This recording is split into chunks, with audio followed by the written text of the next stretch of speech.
So welcome everyone. My name is Carolyn Prawley. I am the Communications Coordinator with Wisconsin's Green Fire. I will be your host today for our webinar on Wisconsin Forests at Risk. We are so happy to have you here with us, and welcome to everyone who is coming in as we begin.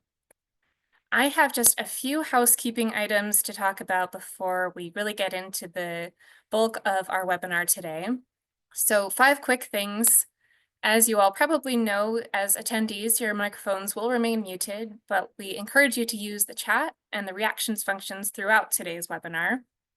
Importantly, if you have questions for our panelists, please put those in the Q&A area.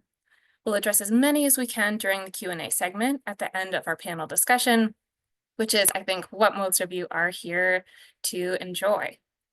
So we encourage you to ask questions about our Wisconsin Forests at Risk paper and broad questions about the future of our forests. This webinar is being recorded.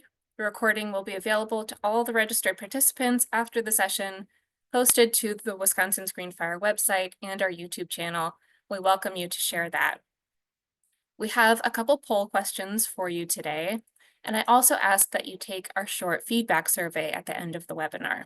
As a science-based organization, that kind of input really matters to us.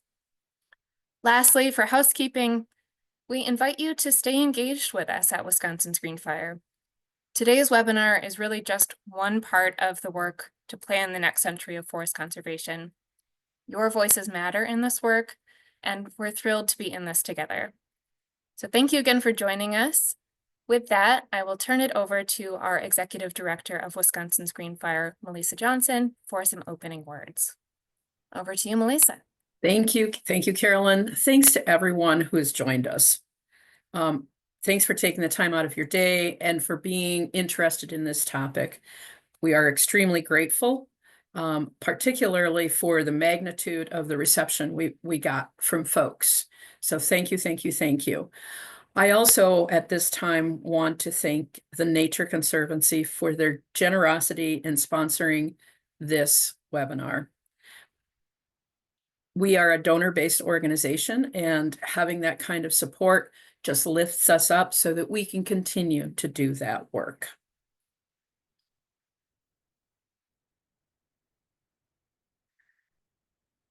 The important part of this to me is acknowledging those who came before us. They stewarded this land well before we were all here, and this acknowledgement is only a small component of our appreciation and recognition. Please allow me. As a statewide organization in what is today called Wisconsin, Wisconsin's Green Fire acknowledges that each of us is located on the ancestral lands of Indigenous people who cared and lived on the land from time immemorial. They planned for 7 generations. I hope we all do the same today.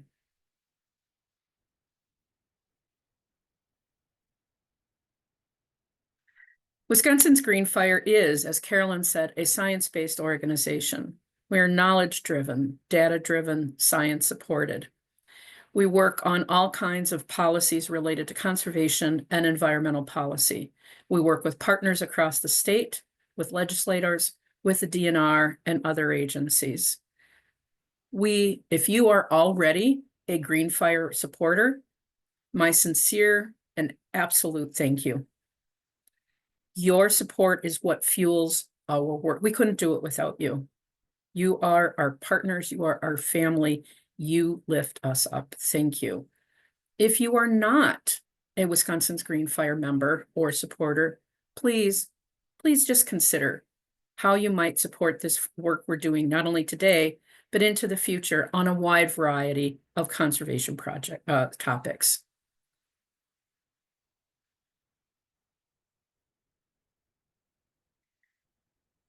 This project was massive. Look at all those folks who contributed, either as direct technical experts, as financial supporters, as reviewers. This is significant. When you get that many people together that are that dedicated to this topic with so many different backgrounds, The result is what you're going to see today. And once again, the premier sponsor, the Nature Conservancy, helped to support this, but just look at this. And I won't try not to go on and on, but I cannot state enough. More than 400 hours of work went into this. These people made that happen because they care, because science and data drives their world. And we're deeply, deeply appreciative of that. It is about $18,000 worth of work. Their caring made that happen. Thank you to the authors. Thank you to the researchers. Thank you to the reviewers. And thanks for everyone who helped support this financially.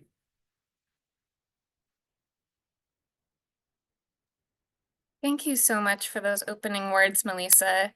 Before we get into our panel discussion, I'm going to launch a quick poll question so that before we meet our panelists, we get to know each other a little bit.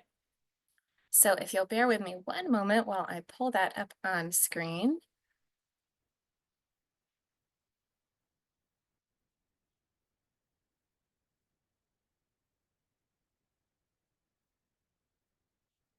Okay, so what brings you to today's webinar? You are welcome to pick more than one answer if you feel it applies to you.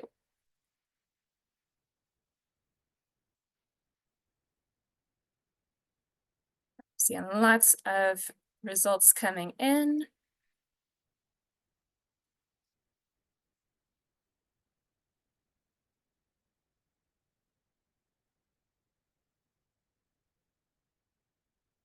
To everyone who's filling in this poll question, what brings you to today's webinar? If you'd like, you're also welcome to tell us more about yourselves in the chat, your name, where you're calling in from today, anything else you'd like to share. And then, as I mentioned before, as we get into our panel discussion, to put those questions for panelists in the Q&A rather than the chat. Okay, seems like we are getting our answers all in. So I'm going to end the poll and let's see our results. So we have a good portion of us who own or live on forest land, who work in the forest industry, and over half who are involved in forest conservation. We have a few elected officials with us. Thank you for being here. And nearly half who just say, I'm just concerned about Wisconsin forests, as well as a good portion who are curious about Wisconsin's green fire and some other options as well. So thank you for telling us about what brought you to today's webinar. With that, I am going to tell you about our panelists. So let's bring that back up on screen.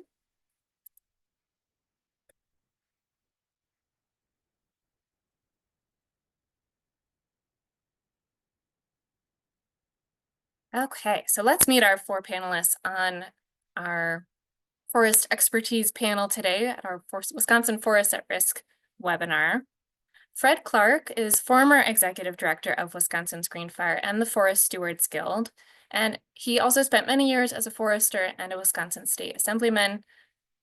Second, Paul Strong recently retired from 40 years in the U.S. Forest Service, including several key leadership positions like being the forest supervisor of the Chequamegon-Nicolet National Forest. Tom Hiddle is chair of the Wisconsin Council on Forestry, bringing 38 years of forestry experience at Steigerwalt Land Services. He has held many other roles and received many awards. And Dr. Adina Rissman is a professor at the University of Wisconsin-Madison in the Department of Forest and Wildlife Ecology. Dr. Rissman is the university representative to the Wisconsin Council on Forestry and leads its Sound Forestry and Policy Committee. So with that, we will open our panel discussion. And Fred, I'd like to turn to you first to tell us about sort of the origin story for this Opportunities Now paper and our webinar today. Great. Well, thank you, Carolyn, and thanks to all of you who turned out today to be part of this conversation. We're really excited about that. And really, the origin of this paper came just about a year ago with conversations that Tom Hiddle and I had begun to have about just wanting to tell this bigger story about forests and their future. And with that, we began to pull together a team of contributors that I'm really proud and excited, who came together from very diverse backgrounds, but all of whom have spent most or all of their career working in Wisconsin forests. And so I just want to call out, in addition to Tom and Paul and Adina, who you just learned about, other folks who are part of this paper include Ron Eckstein, Linda Parker, Colleen Matula, Andy Stoltman, Matt Dahlman, John Gilbert, Paul Cole, and you can learn more about them and their backgrounds in the bio section of the paper if you have a link to it, and I encourage you to do that. But the broad perspectives that we brought together have forced us to work hard to come to consensus on some key issues, but I think that was a really powerful part of the process. And just to kick off this discussion, we want to recognize that throughout most of the last 100 years, Wisconsin has been recognized as a national leader in forest conservation. And following the great cutover of our forests that most of us are familiar with between about 1880 and 1920, since that time, forestry in Wisconsin has been marked by sustained public investments in our forests and forest policies that have been adopted with bipartisan support that have helped us balance forest productivity and a very strong forest-based economy, along with forest conservation and environmental protection. And while there have certainly been some controversies along that road, overall, we can say confidently that forestry in Wisconsin has been a success story. And all of that success should put us in a good position today to recognize new and important challenges that are ahead of us. Oh, some of the themes that we were really trying to both unpack and explain for people that don't live and breathe forest every day include the fact that both the productivity and the health of our forests are being affected today by both longstanding and newly emerging stresses. That includes invasive pests, includes invasive species, and climate change and the impacts of climate change. Our forest products economy today is less stable and more challenging for everyone involved in forest management. And that means our loggers are working harder for less. It means forest managers have less certainty and reliability in outcomes for what they're managing for. And it means forest owners, the return on investment for forest owners is less predictable. All of that makes forest management more expensive, and it makes it more risky. And finally, the demographics of our forest ownerships and how that's changing and how the needs and interests of forest owners are changing is also part of that story. These trends didn't happen overnight. In many cases, they're incremental, but they're also systemic, and the effects of these trends are additive. And we believe that these trends are forcing a shift in the long-standing paradigm of forests in the Lake States that we used to consider reliable, low-risk investments with predictable cost and revenues. Today, that paradigm is changing, and forest management's less predictable. In some cases, in many ways, it's more risky. And these trends are already leading to changes in how forests are owned and managed. And that has big implications for conservation, all of the incredible conservation benefits that our forests provide. So as a team of contributors, we wanted to bring attention to this story, especially for people who don't live and breathe forest every day, but everyone who benefits directly from our productive forest and all the benefits they provide. And that's actually all of us. Whether you're in Milwaukee County or Kenosha County or in Superior, we all have a stake in healthy, productive forests.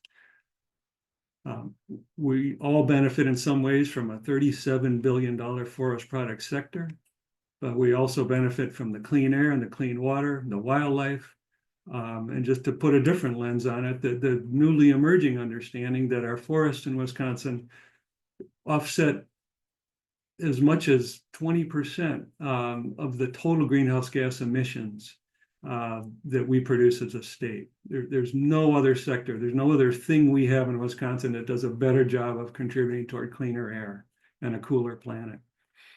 So just when we need healthy, diverse forests more than ever, our forests are facing threats that can prevent them from serving as effective solutions to these challenges. And the message we want to convey is that we can't continue to assume that all these good things will continue to happen without our attention and new investments and new commitments to forest conservation. So that's really the story we want to tell, and we're looking forward to continuing that conversation with you all.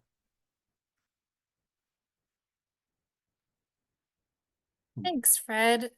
So Paul, I'd like to turn to you now. Fred has helped us see that focus on the future of our forests, but can you tell us about some of the ecological trends and threats we're seeing? Thank you, Carolyn, and good afternoon, everyone. Yes, our Forest at Risk document identifies a number of concerning conditions and trends affecting the various biological communities that make up Wisconsin's forests, including urban and community forests. In summary, these trends are projected to result in the following. First, an increase in invasive plant and animal species, perhaps at accelerated rates to what we're used to, and particularly in the important understory of forests.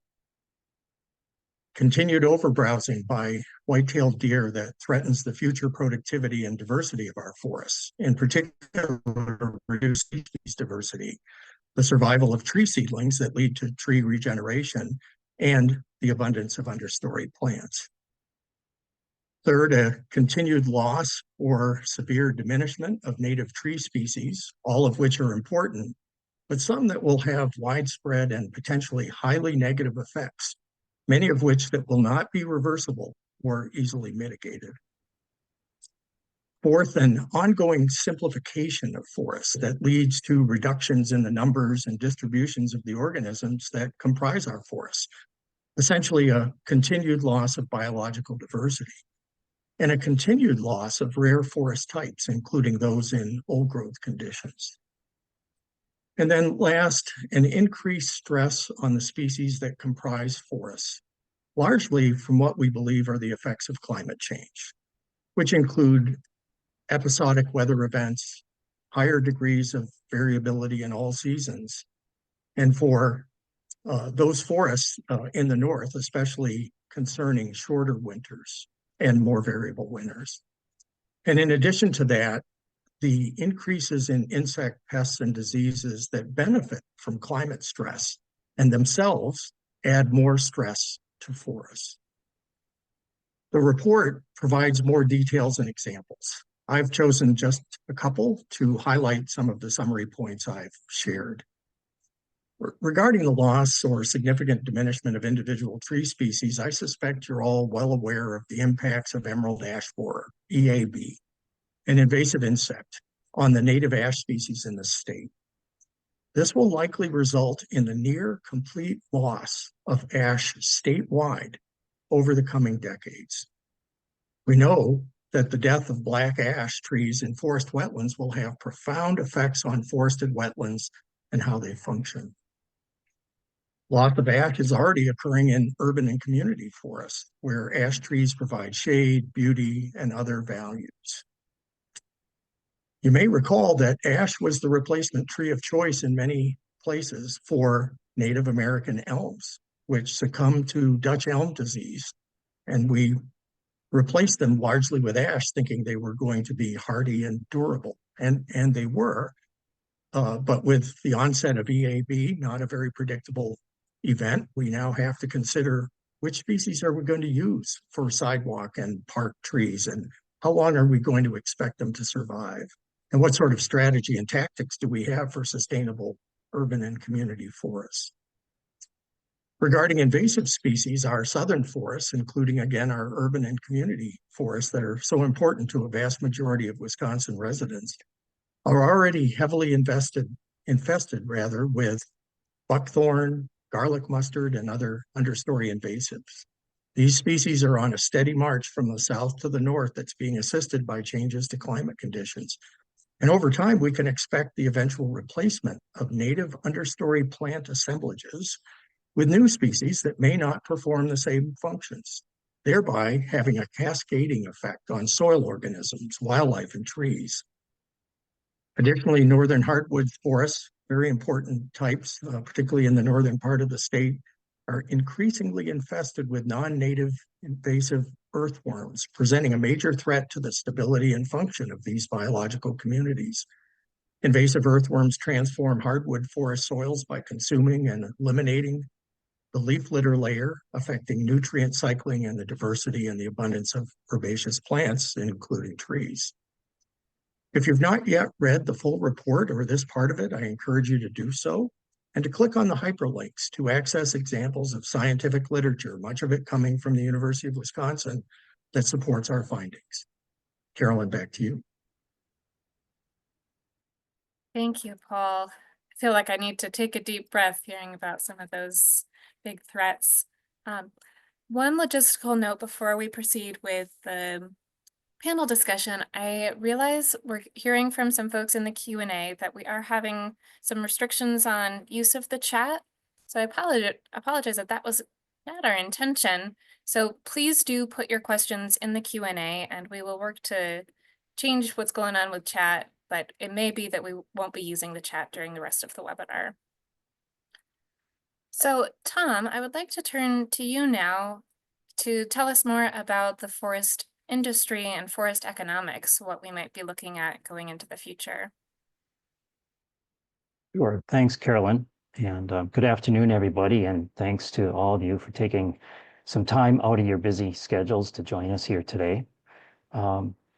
So with regards to the forest industry, we know, or we should know anyway, that we can't talk about forest conservation in Wisconsin and about forest health without talking about our forest products industry in our state's economy. So when I say forest products industry, I don't just mean the mills. The forest industry includes the entire wood supply chain. So our landowners and forest managers, public, private, and tribal, includes our loggers and all of those that work in the transportation and raw forest products, transportating or raw forest products and finished products, all of the mills, of course, and then our secondary wood manufacturing industry. So as Fred has mentioned, together, this along with value-added dollars all contributes over $37 billion to our state's economy. It sustains over 123,000 jobs. It's one of our state's leading manufacturing sectors, representing over 11% of the state's total manufacturing jobs. It's one of the top 10 employers in 29 of our 72 counties. So all of these economic contributions depend on healthy forests and a sustainable supply of wood. And here's the key takeaway. Our forests' health and our ability to be stewards of our state's natural resources, to be forest conservationists, depends on this healthy forest industry, as does our state's economy and the prosperity of our rural communities. It's all connected. It's all interdependent. Commercially harvesting timber using sound and sustainable forest management principles and techniques is the best tool that I think that we have as forest managers to ensure that our forests remain vigorous, to ensure our forests are diverse and resilient, and to create the conditions that are favorable for forest regeneration, ultimately so that we can keep our forests as forests. For many years, Wisconsin, like some of our Lake States neighbors, have benefited from a very diverse and vibrant forest industry. The historic statistics and metrics that I mentioned earlier show that. But that's not necessarily the case today as we sit here at the beginning of 2025. And the outlook going forward is even more worrisome. Job numbers are down. Markets for harvested timber are unreliable and more limited. Our logger workforce is challenged with increasing costs and labor issues. Stumpage income from harvested timber for our landowners is decreasing, while management costs to deal with invasives and other threats is increasing. The report that we put together here includes a troubling quote from the Bayfield County Forest Administrator, expressing their concern about their ability to achieve their forest management core objectives, along with their investments in recreation and habitat as a result of challenging market conditions. And I would expect that that sentiment would be similar across the balance of the forest administrators in Wisconsin, managing 2.4 million acres of multiple use forest land. So as Fred and Paul spoke about, this effort is really an effort to raise awareness of all the challenges that we face in keeping our forests as forests, to bring awareness of the connection between our forest industry and forest conservation, and bring all of the many stakeholders, all of you and others, together into this discussion to change from being in a reactive situation, where I feel we are now, to being in a situation where we can be more proactive about what we can do now to position ourselves better for the future, to keep our forests as forests, to support our our state's economy, and maintain our role as stewards of our forest resources. So thank you. Carolyn, back to you. Thank you, Tom. Those are powerful numbers, powerful information. I have good news. I think the chat should be re-enabled. So apologies that you weren't able to use that in the beginning of our webinar. But as we continue, please feel free to add your ideas in the chat, information about yourself. But please continue to put your questions for panelists in the Q&A section. So Adina, I would like to turn to you now, Dr. Rissman, to tell us, we're here talking about forests, but we're also talking about people. Would you tell us more about these trends in forest land ownership and some of the research implications? Thanks, Carolyn. Absolutely. So it's been a really great learning process to be part of this report and learn from so many folks around the state. And I really see this conversation as a call to action, both for landowners and stewards and for policymakers. And what I think we're learning is that we can't assume that we'll see the same benefits from forests that we have in the past with the same actions and the same level of investment that we've had in the past. So this means really looking to the future, and as Tom was saying, being proactive about how we do that, so that we can maintain the kind of timber production, food, water quality, biodiversity, and cultural benefits that we all love from our forests. I will say that this varies a lot by where you are in the state. So when we think about this loss of mill capacity and what that means for landowners, especially this loss of capacity for lower quality pulpwood, it means that landowners aren't necessarily able to sell the trees that they have harvested or would like to harvest. This summer, I visited a property in Southwest Wisconsin where a stack of logs was sitting in a pile without a buyer. And this is a problem for a number of reasons, partly because timber harvest is part of the glue that connects forests to rural jobs and the economy. It's required as part of the state managed forest law tax program. And the economic potential of forest is something that for some landowners helps prevent forest from being converted to other uses. I kind of want to make that pitch for people who maybe are not as familiar with the timber economy and might think, well, isn't that good for forests if we are not trying to cut them down for timber, to say, let's kind of look long term at what that means for our ability to keep forests as forests. We know that forest carbon markets are creating some new income opportunities, but so far the reach of those markets has been limited, although they are growing. They don't necessarily account for multiple ecosystem and social goals. And so far, they don't have a revenue sharing approach to really supporting rural communities and the kind of rural job base. So as we think about expanding and diversifying forest markets, we need to think about landowners, certainly, but also the broader set of folks in rural and urban communities who can benefit from forests. When we think about the private landowner base, we know that ownerships are getting smaller and becoming more fragmented.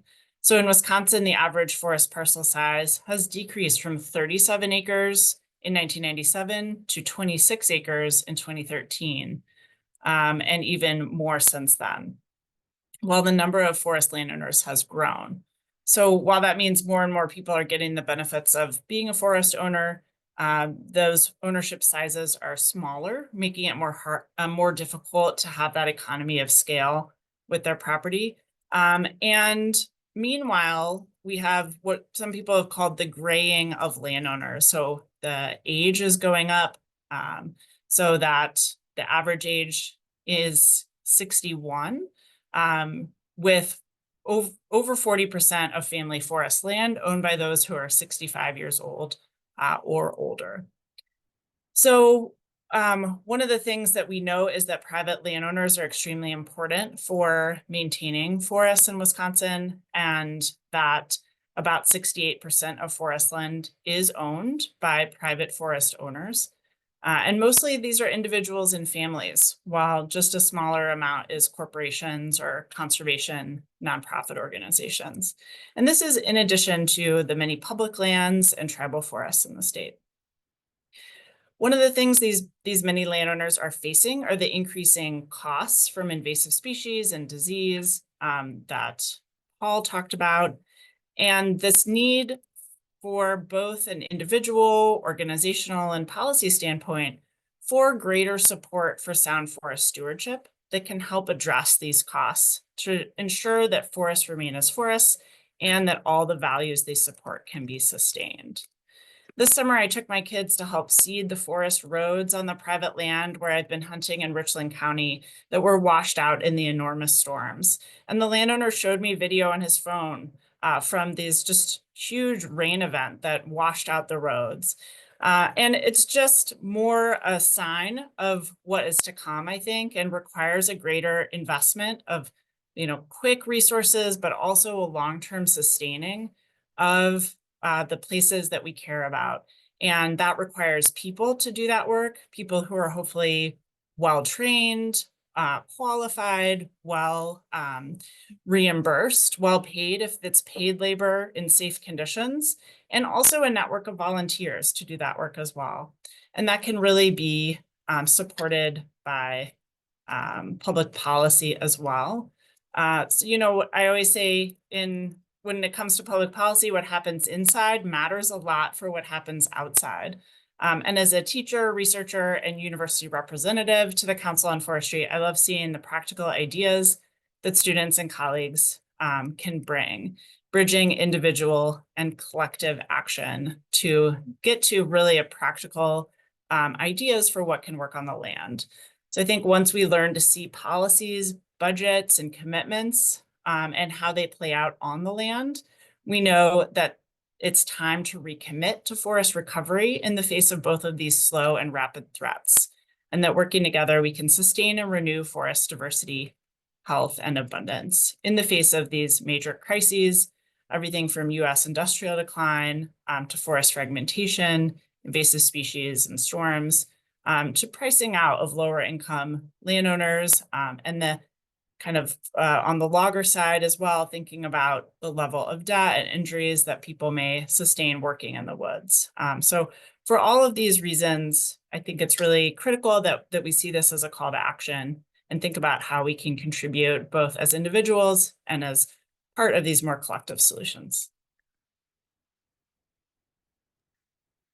Wow, thank you. Well, I think that your point about a call to action is the perfect segue into one of my last questions before we move into some of the Q&A from our attendees. To any of you panelists, but perhaps starting with you, Fred, where might we go from here? Yeah, thank you, Carolyn. And hopefully this is just a good setup for that question. And I think part of where we want to go from here, or where we maybe see value in continuing this conversation, is just broadening the circle of stakeholders and people committed to conservation and a just healthy, robust forest-based economy, in recognizing these challenges and addressing them as a state. The issues we're raising are not new. And if you look at the people working around forests today, including the Wisconsin Council on Forestry that Tom chairs, our colleagues at the Wisconsin DNR Division of Forestry, the Chequamegon-Nicolet National Forest and their staff, our tribal forester colleagues, our county forestry and private forest colleagues, the trade associations, and importantly, our state and federal legislators. People are aware of these challenges, and we think it's time to encourage others to become part of these conversations. So in kind of concluding this paper, we made a decision not to try to identify a granular set of solutions. We believe that those need to arise from a more robust set of conversations with a broader range of interests at the table. So that's where we hope this conversation leads. But we do identify the sort of in broad strokes some of the things that we think need to happen. And clearly from what you've heard, that's probably already apparent. But we need to continue to invest and reinvest in forest conservation and helping get ahead of the next invasive pest that might take out our hemlock species, for example, and think about the future for forests that are affected by these trends. That takes research, it takes investment in practices and conservation. We badly need to re-envision and reinvest in our forest products economy and help identify the future forest products that can utilize the wood that we know how to grow in Wisconsin and that maintains that economic base that makes forest management possible. That means research and development in products. It means economic recruitment to make sure that forest-based businesses want to come here. And finally, as Adina pointed out, we need to reevaluate the policy environment for forest owners and make sure that we're incentivizing owners to keep forest land and forest. So it's all of the above strategy with everyone needed at the table. And our hope is that some of those conversations can continue from here with more partners involved, and Wisconsin's Green Fire wants to be part of that. So, and I'll turn it back to you. Or Adina or Paul, would you like to add anything to that on that where to from here?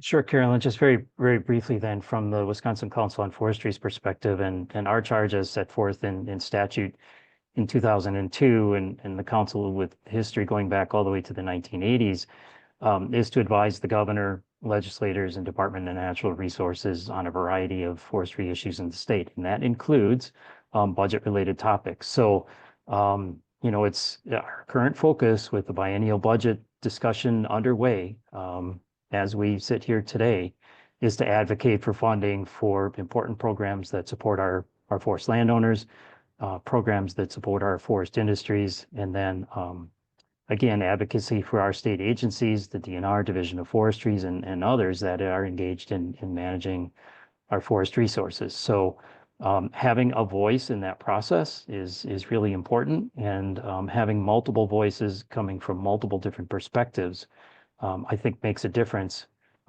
as Adina said, when inside things happen that affect what we do outside. So the council is also recommending the development of a forestry industry strategic plan and roadmap, ultimately to better support our current forest industries and then better diversify and develop future industry and market opportunities. And that's a recommendation that we have made to the bodies that we're charged with advising. Back to you. Thank you, Tom. I think the work of the Council on Forestry is sometimes not as well known to people as it could be. And hopefully this is a way that we can involve those important budget pieces of this work. And I think that expression of a lot of this work to protect our outdoors happens indoors is so memorable and powerful. Paul or Adina, would you like to add anything before we move to our second poll question and then open up the Q&A? I have something, but I'll defer to Adina if she would like to add anything before I do. Go ahead, Paul, and then I'll say something next.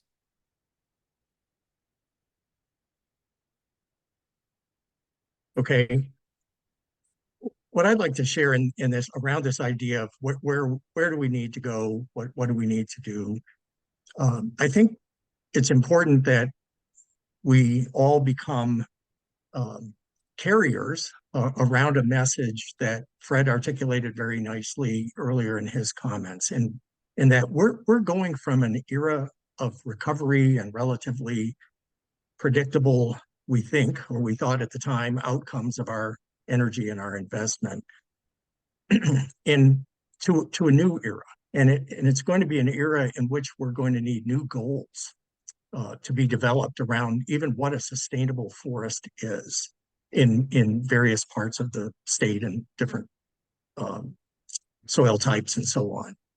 And what the important forest values are, and understand that we're going to be facing an unprecedented level of uncertainty and variability, and start shaping what I'll call big ideas around what it might take to have sustainable forests long term in the state.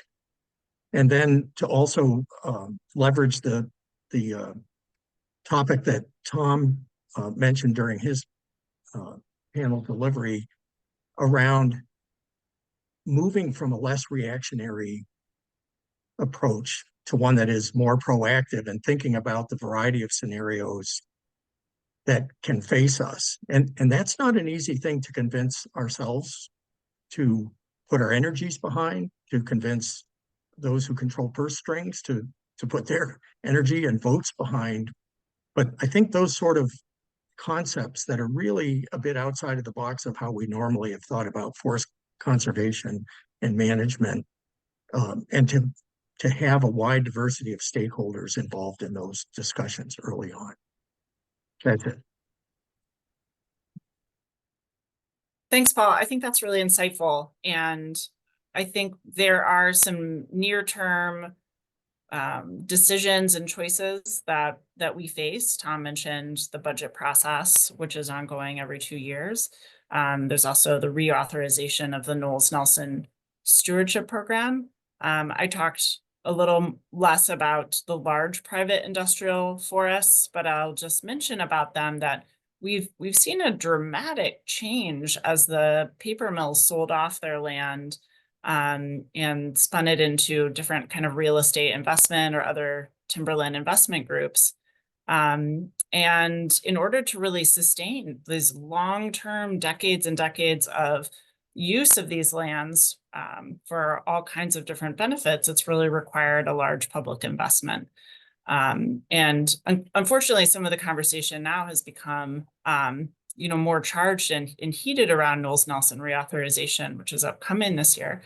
But I think that program really provides critical benefits for the timber industry, for recreation, for water quality, and a whole range of different goals. So thinking about how do we sustain the bipartisan coalition around forests while facing these big changes, both in U.S. industrial economies, as well as in our patterns of rainfall and drought and insect and disease movement, I think that's the critical challenge. That's what's gonna keep things interesting, let's say, on a good day. So that is what we need to figure out, and just to maintain our connections to be able to do that work in a good way.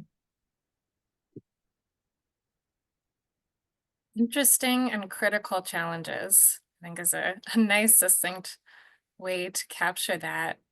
So our hour is flying by, and what I'd like to do next is launch our second poll question, which is also to get us thinking about actions and next steps we might take as individuals and together. So we will put that on screen now. So what actions will you take to engage with forests and forest conservation? Again, you can pick multiple answers if there are more answers than one that appeal to you.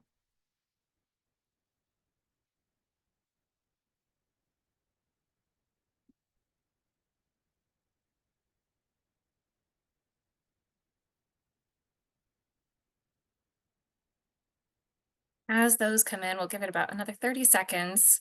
I'm seeing a lot of great introductions and resources being shared in the chat. Some of those are coming to just the hosts and panelists, and then some of those are going broadly to everyone. So, and I see our Q&A is filling up, so we will not be able to address every question that's been asked in the Q&A, but we will do our best to get a great variety. So I am going to end our poll as our results are slowing down. You all are quick, which is great. So I'll end that poll and share our results.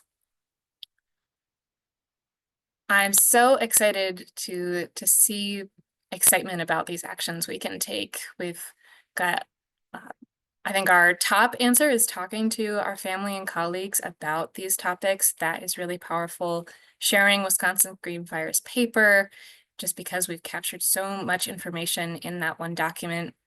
Visiting our forests, getting to know our Wisconsin forests is a great way to take action. Contacting elected officials, extremely powerful. And contacting foresters and conservation organizations in your area, as well as other actions. So thank you all for considering those. I'd be really happy to hear from you about how that goes. But let's turn it to our Q&A. So one topic that's coming up in a few questions is the role of fire in managing the future of our forests. Paul, would you like to shed any light on fire management as a tool and what you're noticing? Sure, I'll try to be brief. There was a question about both fire risk and the role of fire, so I'm going to try to blend those two together. Fire risk is variable across the state. It has a large dependency on what's growing where, what conditions that's in, as well as what the climatic conditions, or at least the recent weather conditions, have been in an area. There are very few places in Wisconsin that would never burn, but there also are not a lot of places that we would say are very likely to burn. Regarding the use of fire, we have known for a long time, and this is where traditional ecological knowledge has come in, based on how indigenous people stewarded the landscape, that there are many benefits from controlled fire. We've been using it to do everything from reducing slash, from logging activities, to trying to promote the conservation of existing and the expansion of rare habitats like pine barrens, particularly in the northern and central parts of the state. So we know a lot about it. We're facing difficulties in dealing with fire, however. One, it's not cheap to do. It does need to be done under controlled methods and conditions. And anytime a fire gets away during a prescribed burn, whether that's done by the Forest Service, the DNR, the Nature Conservancy, anyone who does that, it reduces our social license to use it. And then, of course, in an increasingly crowded world, where we can do it is being reduced. And obviously, fire puts smoke and carbon dioxide into the atmosphere. So there's a lot of trade-off in that. But I think the good news is the science and the technology and the capability of using prescribed fire has increased significantly in this.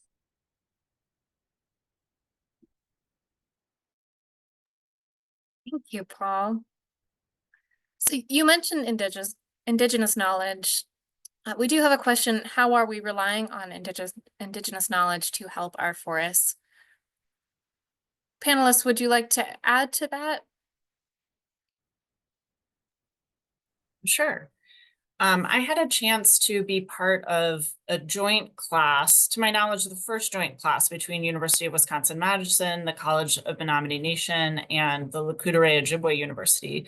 And we hosted one of the years of the summer class field course at the College of Menominee Nation. And it was really an honor to be able to visit a number of sites within the forest. And you know, we learned many things. And I think many of the lessons of this kind of seventh generation approach, which is something that has been mentioned already, is really looking to the future. This kind of commitment to place where in contrast, we're not just kind of a global firm looking to move our assets to wherever might be most profitable next year, but we're really committed to this place and its longevity. I think is something that we've been learning for a long time. Fire, as Paul mentioned, but one of the other things that I heard during that visit to Menominee was the idea that the mill doesn't guide the forest really guide the mill. And I think part of the reason that that has been able to be sustained is because the mill at Menominee is a really great example of both having some of that private sector and some public sector support. And I think it's a question for our industry overall as to how we can sustain it through both that public and private support, so that it's really what the forest needs that's driving what happens in the industry. So that's one lesson I think that we could potentially learn. Thank you, Adina. So we are going through our time rather quickly, so I hope the folks who have put questions in the Q&A will forgive me for kind of paraphrasing and combining some of them. Tom, I'd like to pose an economic sort of combo question to you about the role of tourism in the forest economy, as well as an example of a wood fiber insulation manufacturer, and maybe how our future forest products industry might be different than the 20th century. Sure. Thanks, Carolyn. So yeah, two topics there. So on the recreation side, our recreation industry in Wisconsin, particularly in our Northwoods, is a significant contributor to our state's economy and our rural prosperity. So recreation use of our forests, whether it be for deer hunting, motorized or non-motorized access or sports, all happen as a result of one, access to our forests. So programs like Knowles-Nelson's, where public access is maintained, are important for simply being able to get into our forests. And then in addition, the habitat that is appropriate for wildlife, for deer, and the other species that our visitors and recreationists enjoy. So again, as I mentioned earlier, our healthy forests, forest conservation, and what we do on the ground with regards to managing our forests, it's all interdependent. So I think forest management and forestry is a combination of biology, economics, social aspects, and then all cultural aspects, and recreation fits in almost all of those different areas. So with regards to what we can do for our industry here in Wisconsin, and I saw the reference to insulation, which is again, others exploring different uses, thinking outside the box of what can we do with our wood fiber other than produce paper and boards. So other states, and this isn't just Wisconsin who's challenged with changing product markets and changing uses. Other states are pushing forward, incentivizing research, incentivizing industry, working with industry to understand what are the limitations with regards to being able to expand, or what are the limitations, whether they're factual or just perceptional, as far as being able to move into a state, into Wisconsin, to start forward with a new product. We're very fortunate to have the USDA Forest Products Lab in Madison, which is significant with regards to determining new uses for fiber, and we're looking forward to working more with them and engaged with them to determine what the potentials are for markets that match the forest resources that we have here in Wisconsin. Thank you, Tom. And again, I wish we had so much more time to get into all these questions. Combining a few of them with sort of a last question from the Q&A for now. As I mentioned in the chat, we will try to address more of these in sort of follow-up posts on the Greenfire website, and providing the recording of today's webinar on our website and on our YouTube channel. But perhaps Fred and Adina, would you tell us a little bit more about how we can begin to approach problems like invasive species, overbrowsing by deer, that are sort of changing the look and ecology of our forests? Yeah, it was such an important question, and I've seen several comments already from folks on the webinar about their own experience with that in forests in the state. It's, I operated a forestry services and contracting business for a number of years in southern Wisconsin, and it is challenging. And part of the challenge is that our state of knowledge about effective practices is continuing to grow and evolve. Things that I was doing 20 years ago, I wouldn't do today. But that's just the nature of any cultural stewardship. But fundamentally, I think we're going to need to come to terms with the fact that invasives in many places are here to stay. And so rather than think about eradicating all non-natives, I think we need to be more practical and pragmatic about that paradigm and recognize that in many cases, thinking about the outcomes we need and managing for those outcomes with new species as part of the picture is going to be more realistic and effective. And in fact, that's an area where our tribal colleagues have really helped broaden the understanding about how to deal with invasives. So, Adina, maybe you have something to add. Yeah, obviously those are really challenging and ongoing issues. And I think coordinating or connecting with communities of peer landowners and foresters, such as My Wisconsin Woods, is a great option. I also just wanted to mention that University Extension is launching a new land stewardship webpage. I just put that in the chat. And it's sort of a soft launch. So if you have any feedback, it helps connect to resources like My Wisconsin Woods and others across natural resources.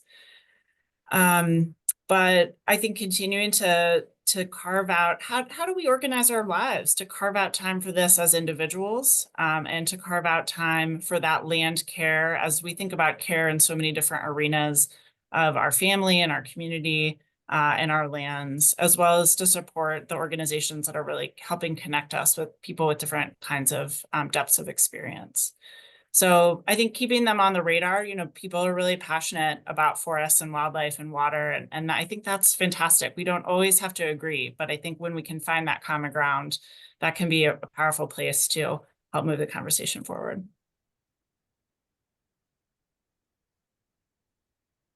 Thank you. I just want to say here. So in our last couple of minutes, I want to thank our panelists. I'm going to bring one more thing up on screen and especially request that all of you attendees know that we are so grateful for your attendance with us today. And to please take this feedback survey to let us know about your experience with the webinar today. And to stay engaged with us. I've dropped a few links in our chat, but feel free to contact us to get involved in our work, to become a member of Wisconsin's Green Fire, and to stay engaged on this topic. With that, Fred, is there anything else you'd like to add as we close the webinar? Well, thank you. Well, it's just so gratifying to see so many people on this program today. And I would just add to your comments, Caroline, that Wisconsin's Green Fire, along with other organizations, will be active in the Capitol in the year ahead, especially as our new state budget evolves. And we hope to keep forests an important priority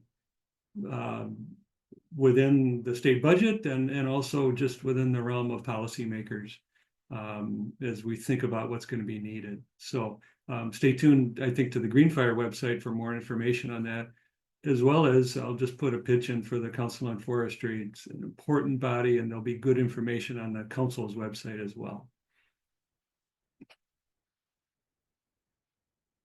Oh, thank you, everyone.